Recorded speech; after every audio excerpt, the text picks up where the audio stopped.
सुहाग रात के दिन तलाक। ऐसा क्या हुआ कि तलाक हो गया। शादी की सुहाग सेज पर बैठी एक स्त्री का पति जब भोजन का थाल लेकर अंदर आया तो पूरा कमरा उस स्वादिष्ट भोजन की खुशबू से भर गया। रोमांचित उस स्त्री ने अपने पति से निवेदन किया कि माँ जी को भी यहीं बुला लेते तो हम तीनों साथ बैठकर भोजन करते। पति ने कहा, छोड़ो, उन्हें वो खाकर सो गई होंगी, आओ हम साथ में भोजन करते हैं प्यार से। उस स्त्री ने पुनः अपने पति से कहा कि नहीं, मैंने उन्हें खाते हुए नहीं देखा है। तो पति ने जवाब दिया कि क्यों तुम जिद कर रही हो, शादी के कार्यों से थक गई होंगी इसलिए सो गई होंगी, नींद टूटेगी तो खुद भोजन कर लेंगी, तुम आओ हम प्यार से खाना खाते हैं। उस स्त्री ने तुरंत तलाक लेने का फैसला कर लिया और तलाक लेकर उसने दूसरी शादी कर ली और इधर उसके पति ने भी दूसरी शादी कर ली। दोनों अलग अलग सुखी घर गृहस्थी बसाकर खुशी खुशी रहने लगे। इधर उस स्त्री के 2 बच्चे हुए जो बहुत ही सुशील और आज्ञाकारी थे।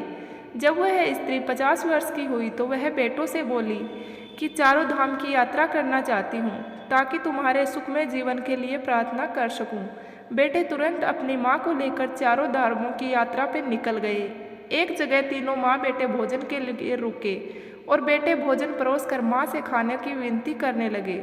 उसी समय उस स्त्री की नज़र सामने एक फटे हाल भूखे और गंदे से एक वृद्ध पुरुष पर पड़ी जो इस स्त्री के भोजन और बेटों की तरफ बहुत ही कातर नज़र से देख रहा था। उस स्त्री को उस पर दया आ गई और बोली, जाओ पहले उस वृद्ध को नहलाओ और उसे वस्त्र दो, फिर हम सब मिलकर भोजन करेंगे। बेटे जब उस वृद्ध को नहलाकर कपड़े पहनाकर उसे उस स्त्री के सामने लाए तो वह स्त्री आश्चर्यचकित रह गई। वह वृद्ध वही था जिससे अपने शादी की सुहागरात को ही तलाक ले लिया था। उसने उससे पूछा कि क्या हो गया जो तुम्हारी हालत इतनी दयनीय हो गई। तो उस वृद्ध ने नज़र झुका के कहा कि सब कुछ होते ही मेरे बच्चे मुझे भोजन नहीं देते थे, मेरा तिरस्कार करते थे, मुझे घर से बाहर निकाल दिया। उस स्त्री ने उस वृद्ध से कहा कि इस बात का अंदाज़ा तो मुझे तुम्हारे साथ सुहागरात को ही लग गया था, जब तुमने पहले अपनी बूढ़ी माँ को भोजन कराने के बजाय उस स्वादिष्ट भोजन की थाल लेकर मेरे कमरे में आ गए और मेरे बार बार कहने के बावजूद भी आपने अपनी माँ का तिरस्कार किया। उसी का फल आज आप भोग रहे हैं। जैसा व्यवहार हम अपने बुजुर्गों के साथ करेंगे उसी देखा देखकर हमारे बच्चों में भी ये गुण आता है।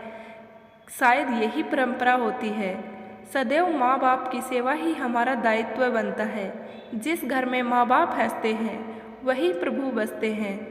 उम्मीद करती हूँ कि ये कहानी आपको पसंद आई होगी। अगर कहानी पसंद आई हो तो वीडियो को लाइक करें और चैनल को सब्सक्राइब करें।